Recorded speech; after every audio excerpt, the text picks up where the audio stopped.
Welcome back. I went through all 32 NFL teams' coaches to figure out exactly how they affect your fantasy football team. Today's episode, the Las Vegas Raiders. So to my knowledge, it doesn't look like they changed any of the coaches. Still have Josh McDaniels and Mick Lombardi leading the offense, with Patrick Graham running the defense. His specialty is the defensive line, which should give us a nice upside case and scenario for someone like Tyree Wilson. Looking back at Josh McDaniels, his specialty is theoretically quarterbacks. This is seen with his time with the Patriots, the Broncos, and the Rams, and now the Raiders. Mick Lombardi's specialty is wide receivers, seen with the Patriots and now the Raiders. From an offensive side of things, it looks like they changed a lot. But it appears they filled the gap to some extent, via free agency and what exactly they targeted in the draft. I'd say this is more of a pivot rather than a rebuild. Now that we've laid the foundation for exactly how the Raiders have attacked this offseason, we can start to dive into exactly how it impacts our overall fantasy teams. But before we do that, we need to check with the guys upstairs to see exactly how they have the Las Vegas Raiders projected to go about this season. And it honestly looks like the Las Vegas Raiders are theoretically going to be a 6-win team, taking last in their division. Could they outperform this? 100%. But considering the strength of schedule and the overall unknown that is Jimmy G at this point in time, it's going to be a difficult ride for them. Now, they do have a lot of great pieces here, but as I said, they're kind of in a pivot, and it looks like to me they're going to take a theoretical step back, if anything. This is not a team I'm personally very high on, so I'm going to stick with the consensus here around that 6-win mark and having them placing last in their division. Now that we've got a really strong structure of the general direction in which the Las Vegas Raiders are built towards this season, we can dive into exactly how Josh McDaniels and Mick Lombardi affect our various fantasy teams. Starting off with the quarterback position, and that should be Jimmy Garoppolo. Combining the two trends, it looks like it's an overall downtrend, and considering we really have no idea what's going to be going on with his ankle injury, I think 16 fantasy points per game makes a lot of sense for whoever the starting quarterback is here. You've still got some really nice weapons, but it doesn't look like you're going to perform to the extent that theoretically you should be. Moving over to the RB1, and that is Josh Jacobs. Josh Jacobs was an absolute beast last year. Let's just put that out there. But considering how inconsistent this offense is looking to be, I think we do need to take a little bit of a step back based on his overall projection. The charts don't seem to have any true direction here, so I think about a 15 fantasy point base floor is really safe for Josh Jacobs this year. Still an elite talent, just taking a slight step back because it looks like this offense isn't going to perform to the extent that we want them to. Moving over to the RB2, and that is Zamir White. I mean, this is Josh Jacobs' backfield. It doesn't look like Zamir White's really going to push for any touches whatsoever, and the two charts kind of indicate an overall downtrend. I think it's safer to go with a 7 fantasy point floor here for him, in an upside kind of scenario, more than anything.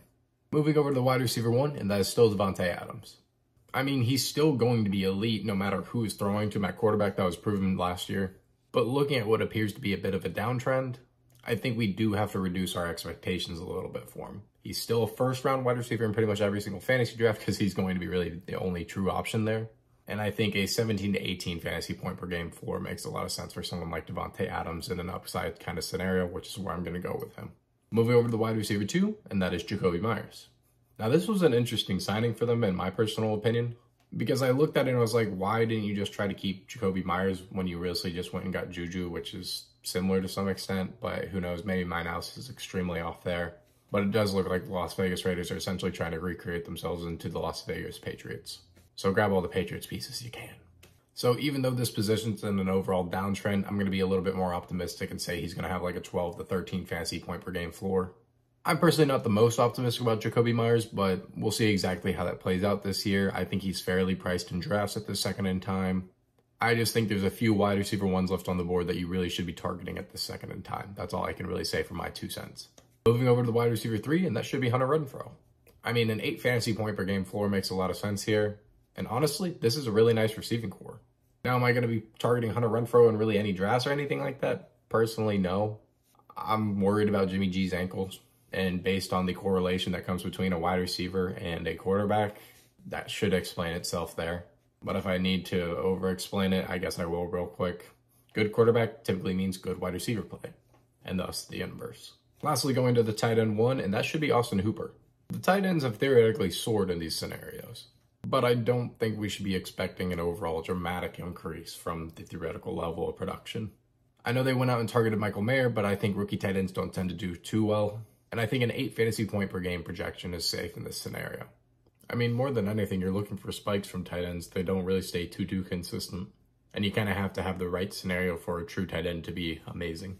Overall, to kind of summarize this Las Vegas Raiders team, because it's not very exciting, there's not a lot of upside to it in my personal opinion, just kind of overvalued pieces to some extent. We just have no real idea of exactly how Jimmy G is going to be this season. Like, that ankle injury is concerning. In theory, could they blow us all out of the water with their theoretical expectations? 100%. Not everything is guaranteed. But considering this team looks like it's in an overall pivot and they're theoretically kind of getting everything together now, I'd expect them to perform a lot better next year rather than this year. But yeah, go ahead and feel free to drop your comments down below so I can answer all your fantasy questions. I want to answer them as quickly as possible. But if you're enjoying the series, make sure to like the video and subscribe. We got a video coming out tomorrow on the Los Angeles Chargers. In the meantime, peace.